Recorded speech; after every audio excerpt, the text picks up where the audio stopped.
Brewster here again, and welcome back. This is lesson 5, string skipping. And in this lesson I'm going to break down and talk about a really popular technique or concept that you'll find a lot of guitarists are out there using. And typically this is thought of as like a rock or a metal, a shred guitar concept. But I've found this in classical and country and blues and jazz and a lot of different styles of music.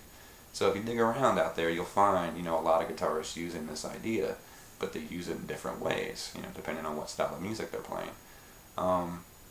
So string skipping is a really interesting way of moving through the notes of an arpeggio or a scale, and it creates unusual interest from either for you or the listener, because the ear that's hearing this won't really know what's going to happen next. There are leaps and jumps between the intervals and the notes that you're playing when compared to traditional just straight scale playing. So don't get me wrong here, you definitely need to practice what we've talked about so far, and work on scales and different positions and different keys and locking into a scale.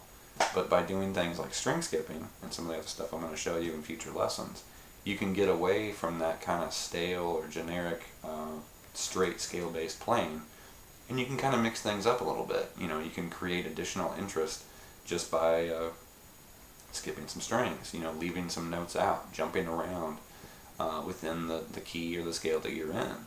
So let me give you an example of this. I'm going to kind of play with your ear just for a second. But I'm going to take just the 1 octave A natural minor scale that we began with, back in lesson 1. And what I'm going to do is I'm going to play the first 7 notes, and I'm going to hit that G on the 5th fret on the D string, but I'm not going to resolve it. I'm just going to kind of let that note ring or kind of hang there for a minute. And your ear, when you hear me do this, your ear is going to beg me to resolve it to that A note on the 7th fret on the D string. And the main reason why this is going to occur is the series of notes that I'm going to play before I get to that G note. It's leading somewhere. It's going somewhere. Your ear is going to latch onto it. It's going to expect something to happen, which is that resolution. And this is the danger of just locking in and playing straight scales all the time, is your ear and the listener's ear is going to get used to the idea of what you're doing. They're going to expect certain things to happen, and if those things always happen the way the listener is expecting, they're going to get bored. They're going to know what you're doing before you even do it. And at times that's okay. You want to kind of throw something out there, the listener can latch onto it, and then they're coming along for the ride. But you do want to mix it up and throw something out there that no one's expecting, and then they're going to say, well, what was that? Or wow, I didn't see that coming. Well, now what's going to happen? And that's what you want. Maybe not all the time, but enough to where you're going to keep that interest. You're going to keep the listener engaged in what you're doing, whether you're just jamming or recording a song or performing live or whatever you're doing. So let's check this out. Let's just set your guitar down and just sit there and just listen to what I'm doing. But notice what your ear does when I do this.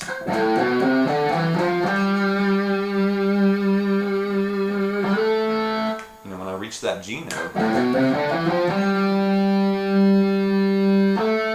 it really wanted to go there. Now, there's one of two things you can do. You can play ideas that resolve that way, or you can do the unexpected and maybe do something totally different.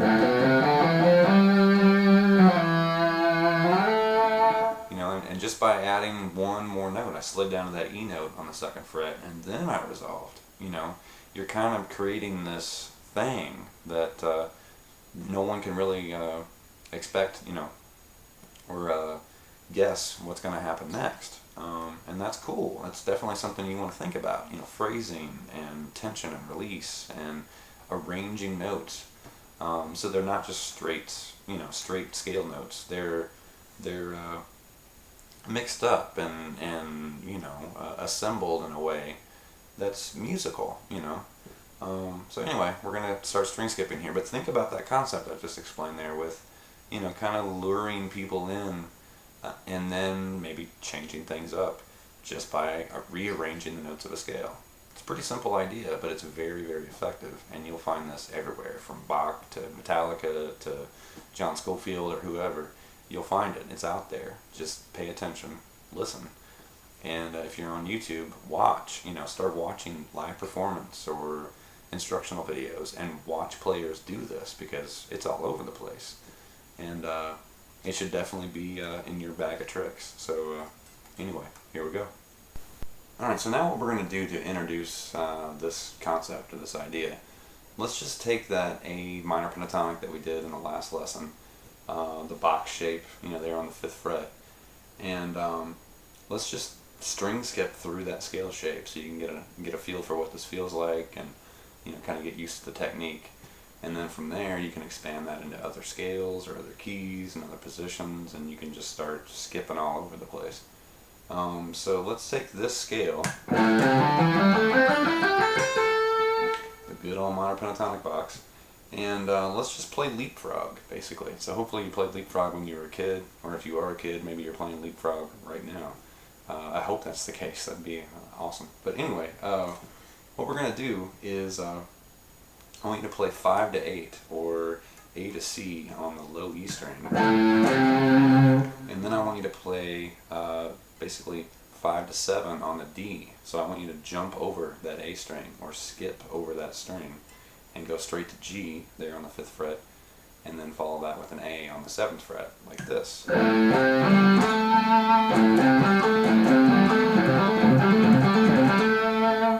And that's the actual string skip.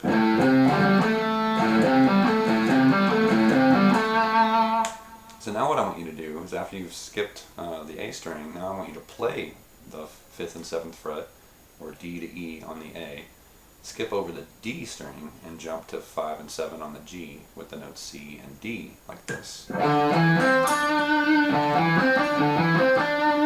So those first two skips, you'd have this, and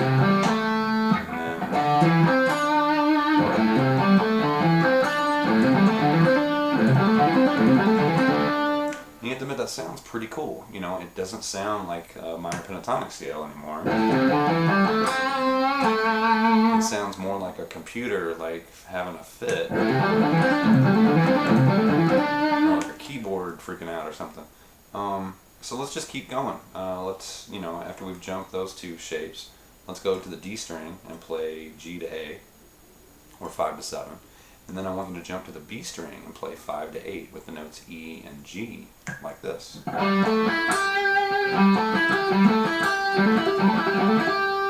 And then the last two strings we're going to use are 5 to 7 on the G and 5 to 8 on the high E, or C to D, A to C, like this. So now that you have all those different areas kind of unlocked, you can skip all the way through that whole scale.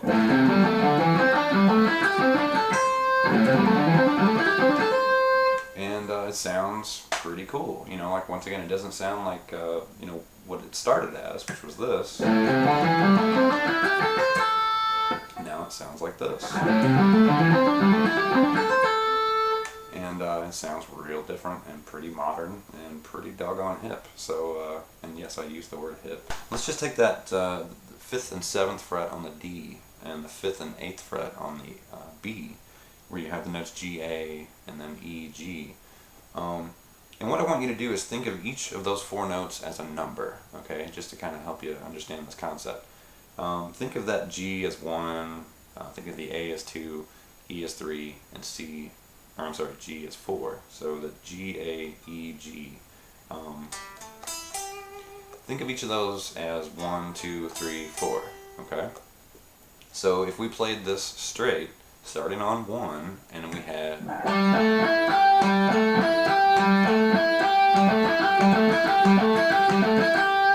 Alright, that's pretty comfortable to understand and to play through. Everything begins on that note.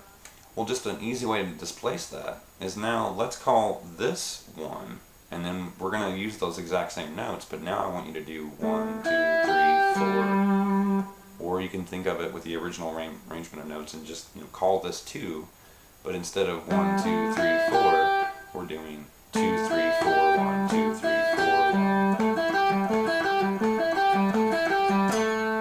You can do it again. You could basically start here on 3, And you could do 3, 4, 1, 2. Or you could start on the last note and basically play 4, 1, 2, 3. So just by basically accenting a different note in that 4-note series, we've displaced the rhythm and created this rhythmic interest. Because you have to admit, it sounds different, even though nothing changed, but really the accent, or where the pull of that rhythm occurred. You know, here it was on the very first note. There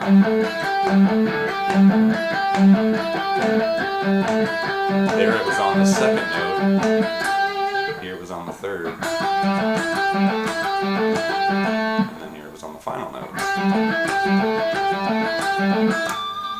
So it's a real basic idea, you know. It can get very complicated and very involved, but just the basic rhythmic displacement idea is interesting, and you could apply that all the way through that A minor pentatonic string skipped.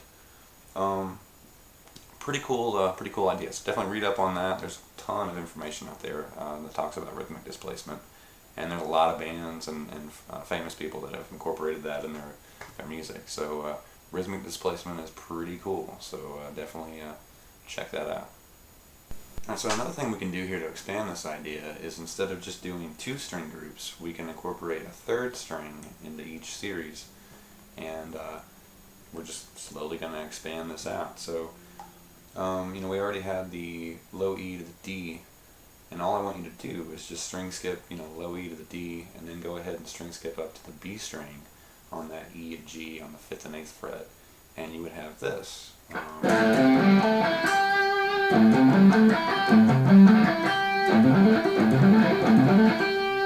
And then I want you to incorporate the strings and notes that we haven't used after you do that. So you'd have the notes on the A, the G, and the high E string, like this. And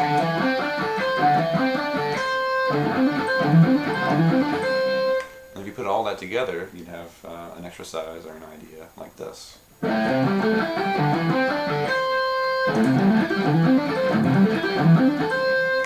you have to admit, that sounds a lot different than where we started. You know, we started here, and then we basically came to this idea. And then we basically evolved that into,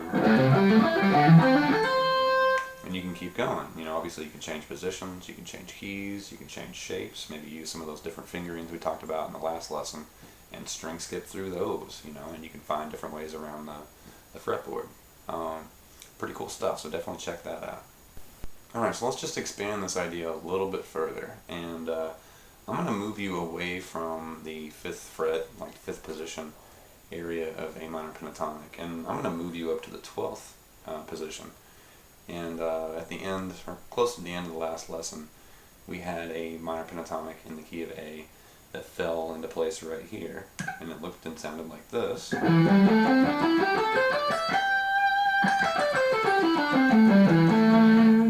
what I want you to do is play the 12th fret on the A, the 15th fret, and then also with your pinky you're going to need to reach up and grab the 17th fret. So you've got this 3-note per string shape, A, C, D, or 12, 15, 17, like this. And you need to make sure you're pretty comfortable with that that fingering or that shape, because you know, if maybe grabbing that note with your pinky or the stretch is uncomfortable, then you may not be ready to play this lick. It is more advanced than what we've done previously, and it is a tricky lick. You know, it's not for the faint of heart, or you know, for beginners. This is more of an intermediate or advanced idea. So I want you to play that 12, 15, 17 shape, jump over the D, and then I want you to play 12, 14, 17, or G, A, C here on the G string. So if we add those two together, we've got this, and then this.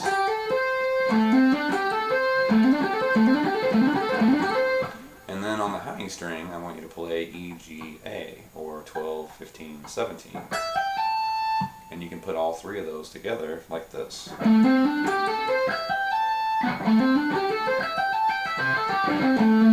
know, make sure you play it ascending and descending. And for those of you that are familiar with my music, or maybe you've seen me play or taken lessons from me, you should recognize that sound and that shape, because I use this a lot, and it's one of those ideas that's just fallen into my bag of tricks, and I use it sometimes and I don't even realize I've played it. And I've had people come up and ask, what was that lick you played? And I'm like, what lick? And they're like, that thing that you did. And I'm, you know, it's so ingrained, sometimes I do it and I don't even realize it. But it is a really cool sound. It has an interesting, you know, just the note delivery and the spacing is really interesting, because you've got these large leaps and jumps between, you know, the notes in that pattern. And it sounds cool, you know, it definitely sounds cool right there. And then when you get comfortable with it, you can start moving that thing around, and then it really starts to unlock some different sounds and ideas. Let's just try and move it around like in minor thirds. Just, you know, if you can do this, and it's comfortable, you know, move it around in minor thirds, just to expand the sound. You know, and that little spacing between, that was basically going from A to F sharp, and that minor third shift, you know, it changed the key, but it brought interest. You know, your ear kind of went, ooh.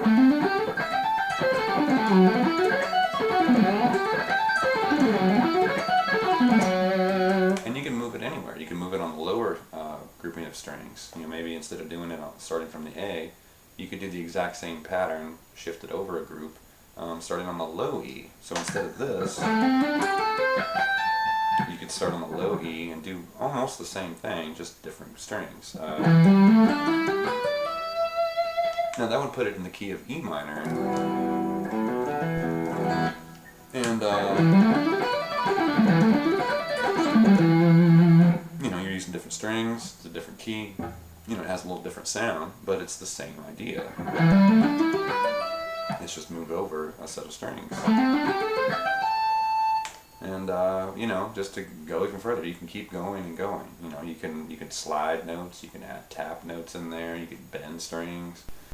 Alright, well that wraps up this lesson on string skipping. And you know, I definitely invite you to, you know, play it in different positions, play it in different keys, play it in different sets of strings, and then just play with it. You know, add different techniques to it. You can tap, you can slide, you can bend, you can play everything legato, you can pick every note, but just play around with it. And if those last, you know, few examples that I showed were a little too advanced, like maybe they were a little too stretched out, or you're not used to using your pinky that way, then just stick with the minor pentatonic ideas that I showed you in the beginning, and then gradually you can work into the stretchier, you know, more demanding ideas. So anyway, I want to thank you for checking this video out, and I invite you to the next video, lesson 6, which will be coming very, very soon. So thanks a lot, and I'll see you then. Thank you.